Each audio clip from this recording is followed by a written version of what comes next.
Her father sent the ugly daughter as a joke, but the Alpha King saw the mate he had been waiting. Jagged mountains rose like teeth from the earth, guarding the land from outsiders, while forests whispered secrets older than the oldest king. Tales of magic, curses, and fated souls were not just stories in Valethorn, they were truths. At the heart of this kingdom, in a palace built of black stone and frost-white towers, ruled King Kale, known to his people as the Alpha King. He was a figure both feared and admired, a man whose power stretched beyond the sword and into the unseen world of forces that bound the land itself. Yet, for all his strength, there was a longing in his heart, a quiet ache for a mate who had never come. Far beyond the borders of Valethorn, in a smaller and less prosperous kingdom, lived Lady Alara. Her father had always been cruel in the smallest and largest ways, but none more cruel than the way he labeled her. The ugly daughter, he would say, laughing as though it were a joke, a story to share with his peers. But Alara knew it was not a joke. It was a sentence. Each word had burrowed into her heart, filling her with shame, doubt, and a quiet yearning to be seen for who she truly was. When the summons came for the daughters of neighboring nobles to visit Valethorn, Alara's father smiled a twisted, cunning smile. "You will go," he said, "and you will serve as a gift for the great King Kale. Perhaps he will laugh at you too." There was no warmth in his voice, only calculation.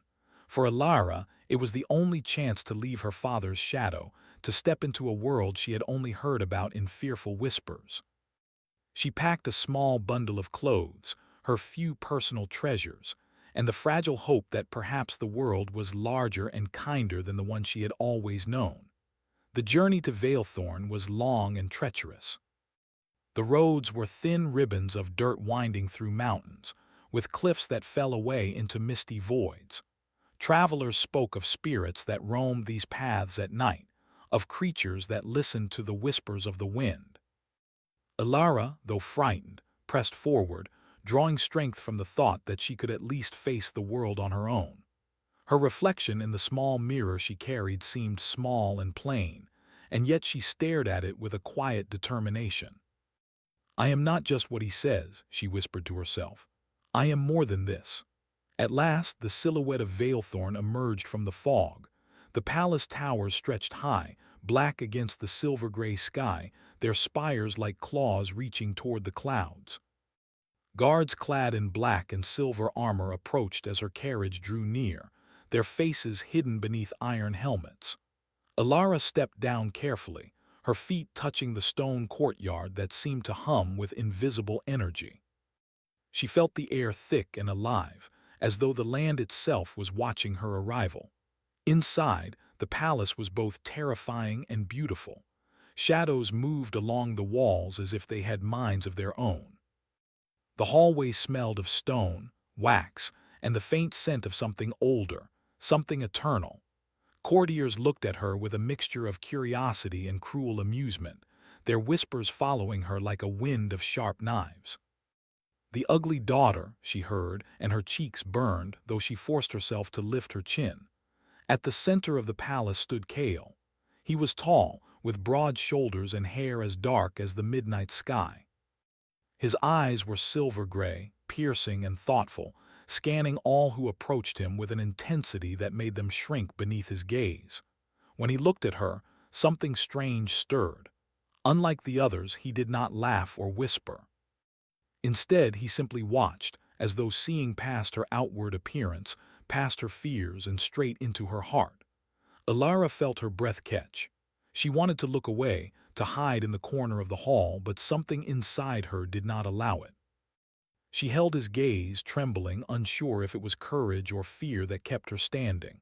"Your Highness," she said softly, bowing, "I am Lady Alara of House Darnell. I have come at my father's request." Kale's lips pressed into a thin line, but his eyes did not leave hers. He inclined his head slightly, acknowledging her words. "Lady Alara," he said, his voice low and calm, yet commanding, "you honor the kingdom with your presence." There was no mockery in his tone, no trace of the amusement she had expected. It made her heart pound in a way she did not understand. The court murmured, sensing a subtle tension between them. For once, Ilara felt seen, not as a joke, not as the daughter of a cruel man, but as someone whose presence mattered. Yet the moment passed quickly, replaced by the subtle, cutting judgments of the courtiers. They whispered of her plain clothes, her awkward posture, her unpolished hands. Still, Kale remained silent, observing, measuring. That evening, as the sun dipped behind the mountains, the palace seemed to breathe. Shadows lengthened across the walls, and the air carried a faint hum that made Ilara's skin prickle. She wandered through the halls, unsure of where she was meant to go, when a soft voice spoke from the corridor. "Do you wish to be seen, Lady Ilara?" She turned, startled, and found Kale standing there, not as a king, but as a man among shadows. His expression was unreadable, and yet there was a quiet intensity that made her heart flutter. I do not know," she admitted. "I wish only to be more than what my father says." Kale stepped closer, his presence overwhelming yet strangely comforting. "Then you must let yourself be more," he said. "The world will try to shape you, to define you, but some truths are deeper than appearances. Some destinies are written not by those who laugh at us, but by the forces that bind us." Ilara's head tilted, curiosity mingling with awe. "Forces that bind us," she whispered. "What do you mean?" Kale's eyes softened for a moment, revealing the faintest trace of something almost human in a face often cold with authority. "There are bonds," he said quietly, "stronger than fear, stronger than blood. Some bonds are seen, some are hidden, and some are recognized only when the time is right. You, Lady Ilara, may have walked unknowingly into one such bond tonight." Her pulse quickened, though she did not know why. A shiver ran down her spine, not of fear but of recognition of something unspoken and ancient. "I do not understand," she murmured. Kale stepped back, allowing the shadows to cloak him once more. "Perhaps you will," he said. "Or perhaps, like all truths, it will reveal itself in time. For now, rest. The palace is not always as it seems, and neither are the hearts that dwell within it." Ilara returned to the chamber that had been prepared for her, a modest room at the edge of the palace. She sat by the window, staring at the silver mountains beyond, their jagged peaks slicing the horizon. The wind carried the scent of pine, frost, and something strange she could not name. As she closed her eyes, images flickered in her mind. A dark figure walking through shadowed forests, a glimmer of silver light in the distance, and a voice calling her name, soft, urgent, and impossibly familiar. She woke in the middle of the night to a faint sound like whispers riding the wind. Looking out the window, she thought she saw a figure in the courtyard below. Her heart raced. Was it a spirit, a shadow of the palace, or perhaps him? She could not tell, and the fear and excitement tangled in her chest. The next morning, the courtiers gathered for the daily rituals of the palace. Ilara walked among them, her steps careful, her head held high despite the sneers and secret glances. Kale appeared, as always, commanding attention without effort. When their eyes met, she felt a pull she could not name, a quiet warmth that contrasted sharply with the cold grandeur of the hall. Kale made no announcement, no grand display, but he lingered near her, observing with an intensity that made the whispers of the courtiers falter. Ilara realized something profound in that moment. She had entered a place that would test her in ways she could not yet understand, yet in this same place, she had found a spark of recognition, of possibility, that her father's cruelty could never extinguish. As the sun set once more over Valethorn, painting the palace in hues of blood and silver, Ilara stood at the edge of the balcony. The wind whipped her hair around her face, but she did not retreat. She felt alive in a way she had never felt before, seen, and perhaps even destined. Far below in the shadowed courtyard, Kale watched her. A faint smile touched his lips, though his eyes remained serious, thoughtful. In the silence between them, a current of unspoken understanding passed, as though the threads of fate had begun to weave a story that neither could yet name. And in that moment, the palace itself seemed to hold its breath. Because for the first time in centuries, the Alpha King had seen the mate he had been waiting for. The morning light in Valethorn was pale and cold, slipping through the tall black windows of the palace like silver mist. Lady Alara stood in her room, brushing back her dark hair and staring at her reflection. She hardly recognized the girl staring back. The journey to the palace, the whispers, the sneers from the courtiers, they had all left marks, yet something had shifted inside her. She felt a quiet strength stirring, a spark that told her she was more than her father's cruel words. The sound of approaching footsteps made her turn. Cale entered, his tall frame filling the doorway. He did not speak at once, only watched her with those piercing silver-gray eyes. Even in the morning light, there was a power in him that was hard to meet head-on. "You are ready," he said finally, his voice low and steady. "The court will see you today. And you must see them as they truly are, not as they pretend to be." Alara nodded, feeling a mix of fear and determination. She had to face them, yes, but not as the ugly daughter. She would face them as herself, as someone who could stand against whispers and laughter alike. They walked together through the long corridors of the palace. The walls seemed alive with shadows, moving as though they had secrets of their own. Courtiers peeked from behind pillars, murmuring and pointing. Some whispered insults, others curiosity. Cale did not respond to any of it. His hand brushed briefly against hers, a small gesture of connection and reassurance. The contact was brief, yet it made her pulse quicken in a way that startled her. The morning ceremony was a spectacle. Noble families presented gifts, bowed, and recited long speeches in honor of the Alpha King. Alara watched, learning quickly how the court worked, who held power and who only pretended. Yet even among the most cunning, she noticed subtle cracks, fear in their eyes, hesitation in their words, and an almost imperceptible respect when Cale's gaze swept the hall. When her turn came, she stepped forward with a calm she did not fully feel. Cale's eyes met hers, steady and unwavering, and in that moment the whispers of the courtiers fell silent, as though the room itself recognized the bond forming between them. She presented her small gifts, a mix of silver trinkets and carefully woven fabric, and spoke with clarity and politeness. Some of the nobles snorted at her offerings, but Cale's subtle nod of approval made her chin lift higher. Later, as the hall emptied, Cale led her to a quiet garden behind the palace. Unlike the grand, shadowed corridors, the garden was alive with frost-covered roses and silver-leaved trees. A thin mist clung to the ground, giving the place a dreamlike quality. Here Cale spoke more freely, his voice softer, more human. "You do not need to hide from the court," he said. "They will try to shape you, to belittle you, but you carry something they cannot see, something that matters more than beauty or status." Alara felt tears prick her eyes. I've spent my whole life hiding," she admitted. "I've been told I am nothing, that I am unworthy. I do not know how to stand and be seen." Cale reached out, lightly brushing a strand of hair from her face. "Standing does not mean ignoring fear," he said. "It means moving forward despite it. You have strength even if you do not yet recognize it. And perhaps you are not only strong but necessary." His words stirred something inside her.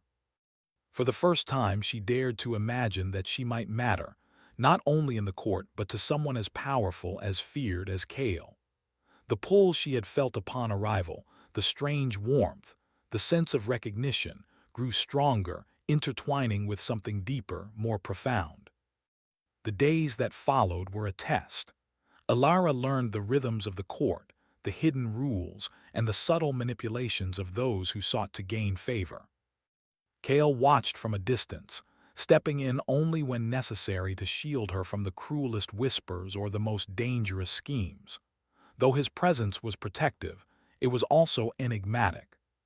She could sense power in every word he spoke, every movement he made, and yet there was a loneliness in him that matched her own. One evening, as the sky darkened and the first stars appeared, Alara wandered into the palace library. Rows of ancient tomes lined the walls, and a faint smell of old parchment filled the air. She loved the quiet, the feeling that the world outside the palace and the judgments of others could not reach her here. Kale appeared silently behind her, as he often did. "This place holds more than knowledge," he said. "It holds memory. The walls remember those who walked here before us. The books speak if you are willing to listen." Alara turned, startled, and saw the faintest trace of a smile on his lips. "Memory and books, can they help someone like me?" she asked. Kale's gaze softened. "Perhaps, but some lessons come not from books but from facing shadows. You have shadows of your own, Lady Alara, and I think it is time to confront them." The words hung in the air. Alara knew what he meant. Her life had been full of shadows, the constant mockery, the loneliness, the belief that she was worthless. Facing them would not be easy, but with Kale's presence the shadows felt less heavy, less overwhelming. That night Kale showed her the hidden gardens behind the palace, where silver flowers glowed faintly in the dark. The air was thick with magic, and Alara felt an energy she could not explain. "These flowers bloom only under certain conditions," Kale explained. "They are fragile yet persistent, like us." She looked at him, startled. "Like us?" "Yes," he said simply. "Strong even when it seems the world does not see, hidden yet necessary. Perhaps together we can face more than either of us could alone." Alara's heart quickened. The idea of being truly seen, of being recognized not for appearances but for who she was, filled her with hope and fear. She could not yet fully trust the bond that seemed to be forming between them, yet the thought of standing beside him, of sharing even a small part of his world, was too tempting to ignore. The following days tested her resolve further. Rumors of curses that haunted the land, of forces that obeyed Kale as if by instinct, began to surface. Alara heard whispers of spirits in the palace, of invisible threads that connected people in ways no one could understand. Some nights she awoke to find shadows moving where no one should have been, faint voices whispering her name, urging her to discover the truth of her own hidden power. Kale never dismissed her fears. Instead, he taught her to listen, to feel, to recognize patterns in the unseen. Slowly, she began to understand that the world of Veilthorn was far more complex than the one she had known. And slowly, she began to realize that she herself was not as powerless as she had been led to believe. One night, in the quiet of the palace, Kale took her hand. "Do you feel it?" he asked. "The connection between us, it is not merely chance. Some bonds are older than kingdoms, older than time itself, and I believe we are bound by one such bond." Alara's breath caught. She had felt it, the pull, the warmth, the sense that something unspoken tied them together. I do not understand," she whispered. "You will," he said, "but it will take trust and courage, more courage than you have ever needed before." She nodded, though her heart raced with both fear and excitement. For the first time in her life, she felt that she was not just surviving, but part of something larger, something alive and powerful. And for the first time she felt seen, not as a joke but as a person of value, of strength, of destiny. Yet even as this bond grew, shadows stirred beyond the palace walls. Unseen forces watched, whispered, and waited. Alara's father, who had sent her as a cruel jest, had secrets of his own, and not all of them were harmless. Someone, perhaps him, perhaps another, was determined to exploit the hidden powers of Veilthorn and to disrupt the fragile connection that was forming between the Alpha King and the girl he had been waiting for.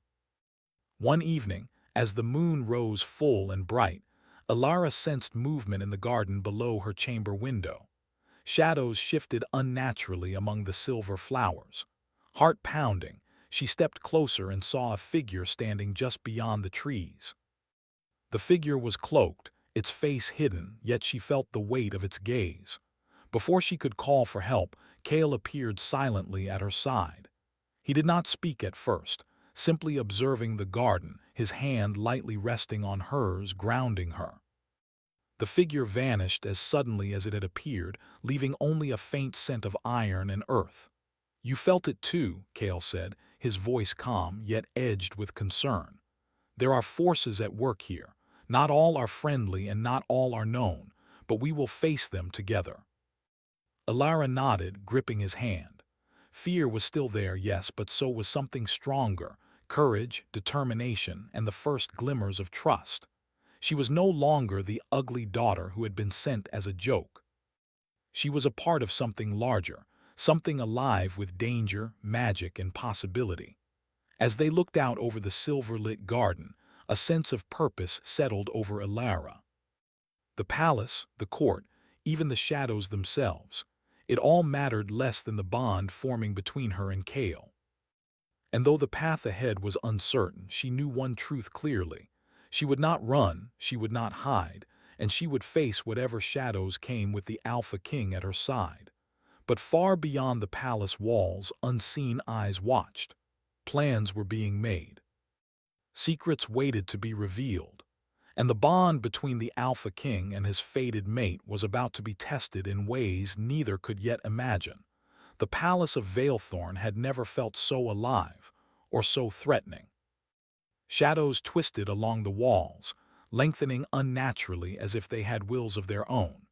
Even in the daylight, a silver mist lingered in the corners of the halls, making the grand palace feel like a place suspended between worlds. Lady Alara had begun to understand the strange energy that flowed through the land, but understanding did not make it any less frightening. In the days following the mysterious figure in the garden, tension in the palace rose. Courtiers whispered about strange events, dishes rattling without touch, shadows moving when no one stood near, and faint, melodic whispers that seemed to call names no one had spoken aloud. Alara felt it most at night, lying awake in her chamber as the wind carried voices and a sense of watching. She often sat by the window, her eyes tracing the silver-lit courtyard below, and felt a mixture of fear and determination. Kale noticed the change in her. "You feel it too," he said one morning when he found her staring at the courtyard. His voice was low, calm, but carried the weight of command. "The palace is more than stone and shadow.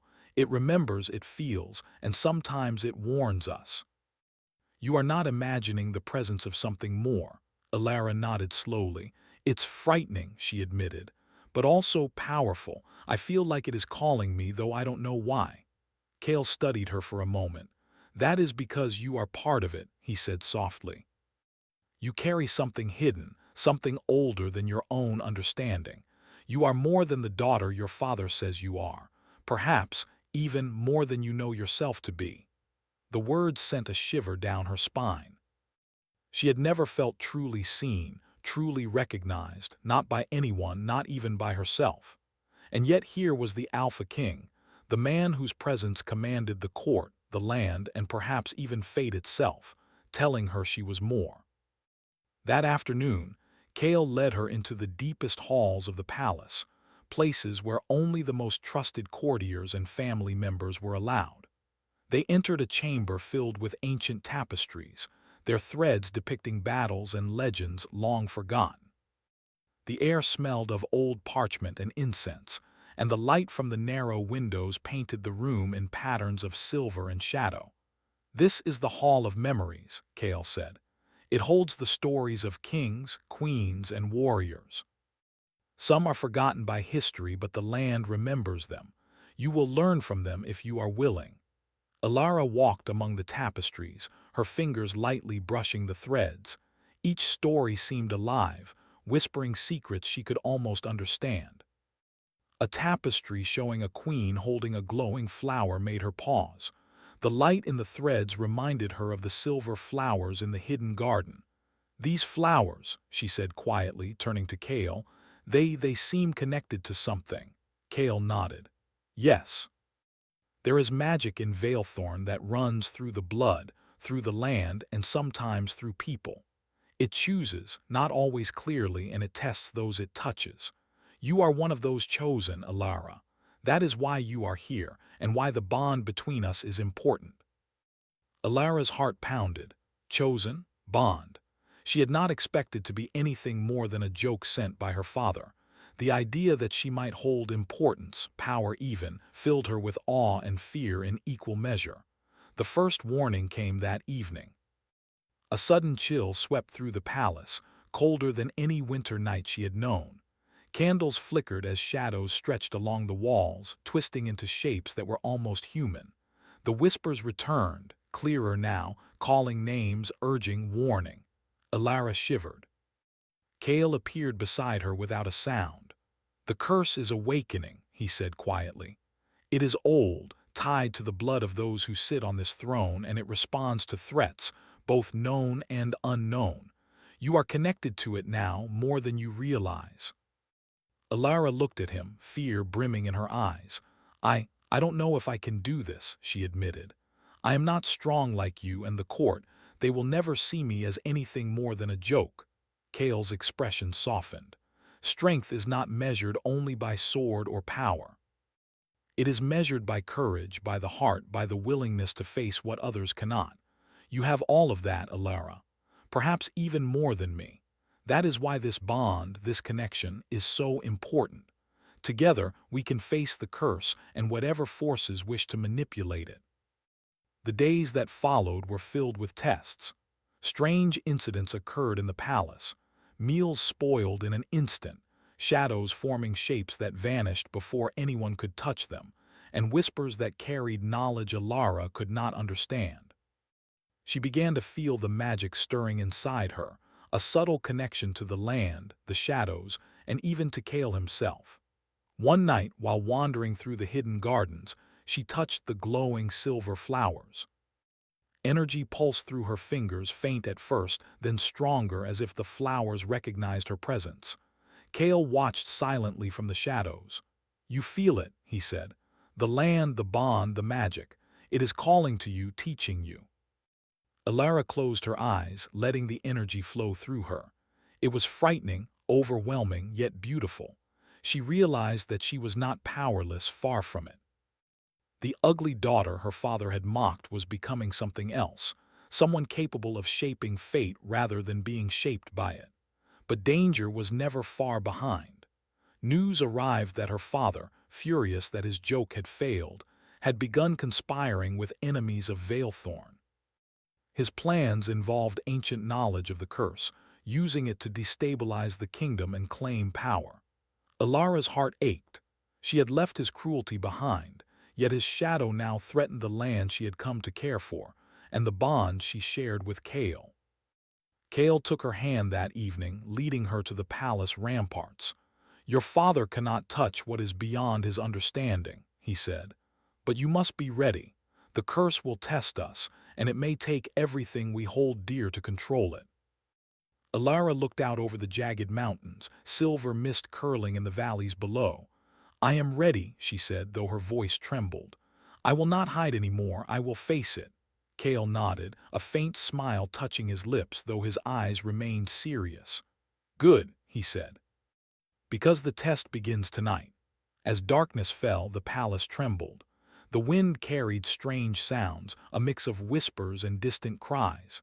Shadows moved like living creatures, circling the palace walls and the courtyards. Alara felt a pull in her chest, a force that tugged at her very being, urging her to move, to act, to understand. Kale led her to the central hall, where an ancient crystal glowed faintly in the center of the room. "The curse," he said, "is tied to this. It feeds on fear, doubt, and misused power. We must confront it together." Alara reached out, touching the crystal. Energy surged through her, nearly knocking her to her knees. The hall seemed to disappear around her, replaced by visions. Flashes of past kings, battles long forgotten, and shadows of spirits tied to the land. She saw herself in the visions, standing beside Kale, facing danger, wielding a strength she had not known she possessed. It was exhausting, overwhelming, yet enlightening. She felt the bond with Kale deepen, as if the magic itself recognized them as a pair, a union of courage and heart, strength and compassion. Together, they could face what no one else dared. When she finally stepped back, trembling but unbroken, Kale's hand was on hers. "You did it," he said, his voice filled with pride. "You have begun to awaken what is inside you. This is only the start. The curse will return, stronger each time, until we find the balance and the truth behind it." Elara nodded, understanding the gravity of the moment. She was no longer merely a guest in Valethorn, no longer the ugly daughter sent as a joke. She was part of something far greater, a force that could shape fate, defend the kingdom, and even guide the Alpha King himself. But the victory was short-lived. From the shadows beyond the palace walls, unseen eyes watched their every move. Plans of betrayal and ambition stirred in secret. Alara's father, fueled by anger and humiliation, had begun moving pieces that could endanger everything she and Kale were building. That night, as she stood by the balcony, the moon casting silver light across her face, Kale came to her side. "Do you feel it?" he asked. "The threat beyond these walls, it grows stronger, and soon we will face more than whispers and shadows. We must be ready for what is coming." Alara nodded, gripping his hand tightly. Fear and courage mingled within her, a storm she had never known. "I am ready," she said. "We will face it together." Kale's gaze softened, and for a brief moment the fear that had haunted him for centuries seemed to fade. "Together," he echoed. "No matter what comes, we face it as one." And as the palace settled under the silver moonlight, both of them felt the truth of those words deep in their hearts. The bond between them had strengthened, but the tests ahead would demand more than courage. They would demand trust, sacrifice, and the discovery of powers neither fully understood. And far beyond the palace, the shadows stirred, waiting for the moment to strike. The first light of dawn crept over the jagged mountains of Valethorn, painting the palace in shades of silver and blood-red. Lady Alara stood at the highest tower, the wind whipping her dark hair around her face. Her heart pounded with a mixture of fear and determination. The days of uncertainty, of shadows and whispers, had led to this moment. The curse that haunted Valethorn, that tested her courage and her bond with Kale, was reaching its climax. Below, the palace stirred with tension. Guards moved swiftly, their eyes alert, sensing dangers that were invisible yet palpable. Courtiers whispered anxiously, and even the grand halls seemed alive with energy, as though the palace itself braced for the coming storm. Alara had learned much in these weeks: the power of her bloodline, the ancient magic tied to the land, and the depth of the bond with Kale that had grown stronger with every shared fear, every whispered word, every touch of understanding. Kale appeared silently at her side, his hand brushing lightly against hers. The Alpha King's usual calm, commanding presence carried a different weight now, one of vulnerability, tempered by unyielding resolve. "Are you ready?" he asked, his silver-gray eyes searching hers. Alara drew in a deep breath. "I am," she said firmly. "I will not let fear control me. I will face what must be faced." Kale nodded, and together they descended to the central hall, where the ancient crystal glowed faintly in the morning light. Its surface shimmered with energy, a reflection of the curse that had haunted the land for centuries. Shadows moved along the walls, whispering names and secrets, testing the courage of all who dared to stand before it. "The curse," Kale said quietly, "feeds on doubt and fear. It cannot be destroyed by force alone. It requires understanding, trust, and unity. That is why you are here, Alara. That is why this bond exists between us." Alara's fingers brushed against his. "Then we face it together," she said, the words filling her with a sense of purpose and strength she had never known. The crystal pulsed, and a wave of energy rippled through the hall. Shadows rose from the floor, twisting into shapes that seemed alive. Voices echoed around them, a mixture of anger, sorrow, and longing. Alara felt the magic within her stir, connecting with the energy of the palace and the land itself. It was frightening, overwhelming, yet familiar, as if it had always been a part of her. Kale stepped forward, his voice ringing clear. "Face it. Do not run. This is our moment. Alara closed her eyes and let the energy flow through her. She imagined the curse not as an enemy but as a challenge, a force to be understood, guided, and balanced. She felt her heart, her courage, and her bond with Kale strengthen with every heartbeat. The shadows writhed, testing her, but she did not falter. A sudden surge of energy from the crystal sent the shadows spinning into the air. Alara extended her hands, channeling her newfound strength. Light and magic radiated from her fingers, connecting with Kale's presence beside her. Together, their bond created a force that calmed the restless shadows, drawing them into a controlled, harmonious swirl. The hall shook, dust falling from the ceilings, and for a moment both feared they might fail. But then the shadows began to fade, absorbed into the crystal's light. The whispers quieted, replaced by a calm hum like the land itself exhaling after holding its breath for centuries. Kale turned to her, a rare smile touching his lips. "You did it," he said softly. "You faced the curse and began to tame it.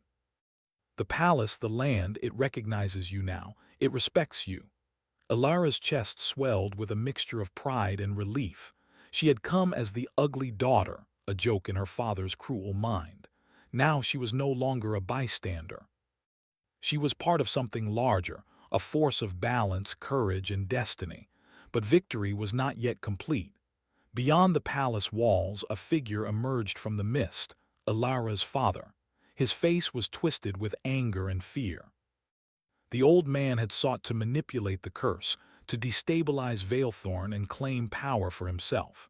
Now he stood before them, powerless against the magic he could not control, yet dangerous enough to test their resolve. "You," Alara cried, stepping forward. "Why? Why do you always try to hurt me and others?" Her father's eyes flickered with a mixture of shame and desperation. I thought I could control it. I thought I could. I don't understand it." Kale's voice was steady and commanding. "You sought power over what you cannot command. The curse is not a weapon to use selfishly. It is a force that binds the kingdom, the land, and the hearts of those it touches. Your daughter has proven herself stronger than you, in courage, in heart, and in spirit." Alara took a deep breath. "Father, you can no longer control me. You cannot manipulate what you do not understand. Leave Veilthorn and never return." Her father's shoulders sagged. He looked at her, then at the palace, then finally nodded. I see now," he said quietly. "I cannot undo the past, but perhaps I can step away from it." With that, he turned and disappeared into the mist, leaving the palace and the bond between Kale and Alara unbroken. The palace seemed to exhale again, lighter now, freer. Alara and Kale stood side by side, looking out over the kingdom they had defended together. The curse, though not entirely gone, had been balanced and understood. The land itself seemed to pulse with approval, its silver mist lifting slightly to reveal the jagged peaks and hidden valleys. Kale turned to her, his gaze steady and full of emotion. "You have changed not only yourself but the kingdom, Alara. The courage and strength you have shown, it is rare, even among kings." Alara smiled softly. "I could not have done it without you," she said. "Your guidance, your trust, it made me see that I am more than what I thought." Kale reached out, gently brushing her hair from her face. "No, you did it. I only helped you see what was already inside you." For the first time, Alara felt the full depth of their bond, not just as allies, but as partners in a destiny that neither fully understood yet both embraced. There was love here, quiet and steady, built on trust, courage, and shared trials. It was not loud or flamboyant, but it was real, powerful, and unbreakable. Days passed, and the palace settled into a new rhythm. Shadows still whispered in the corners, but they no longer carried threat. They carried knowledge and protection, a reminder of what had been faced and conquered. Courtiers learned to respect Alara, not for her beauty or lack thereof, but for the courage she had shown, the strength she had wielded, and the wisdom she had displayed. Alara herself changed, too. She moved through the palace with quiet confidence, no longer shrinking from the eyes of others or doubting her worth. She understood now that value was not measured by appearances, titles, or judgments. It was measured by courage, compassion, and the willingness to face the unknown. One evening, Kale led her to the hidden garden. The silver flowers glowed softly in the moonlight, as if celebrating the triumph they had achieved together. Alara reached out to touch them, feeling the familiar pulse of energy flow through her. "You have grown stronger than even I expected," Kale said, his voice gentle. "And yet you remain kind, humble, and true. That is what makes you extraordinary." Alara turned to him, a quiet smile on her lips. "And you have shown me that even someone as powerful as the Alpha King can trust, can love, and can be vulnerable. I have learned from you as much as you have learned from me." Kale's gaze softened, and for a moment words were unnecessary. They stood together, hand in hand, feeling the bond between them and the power they had nurtured, their hearts beating in unison with the pulse of the land itself.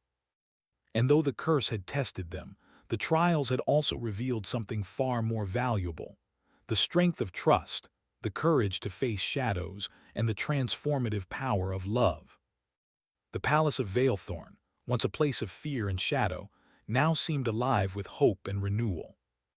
Light glinted off the black stone towers, mist curled around the silver leaves of the hidden garden, and the kingdom itself seemed to hum with a new energy, one balanced and harmonious. Alara and Kale stood at the highest tower once more, gazing over the land. The wind carried whispers, not of curses but of promise. The bond between them was stronger than any shadow, deeper than any fear. Together they had faced the darkness, tamed it and transformed it. And though the future would surely bring new challenges, they were ready. For in each other they had found courage, trust, and a love that could withstand the weight of kingdoms, curses, and time itself. The sun rose fully, bathing Veilthorn in golden light. The jagged mountains no longer seemed threatening, the palace no longer oppressive. And in the hearts of its two guardians, the Alpha King and his fated mate, there was peace, strength, and the quiet joy of a destiny fulfilled.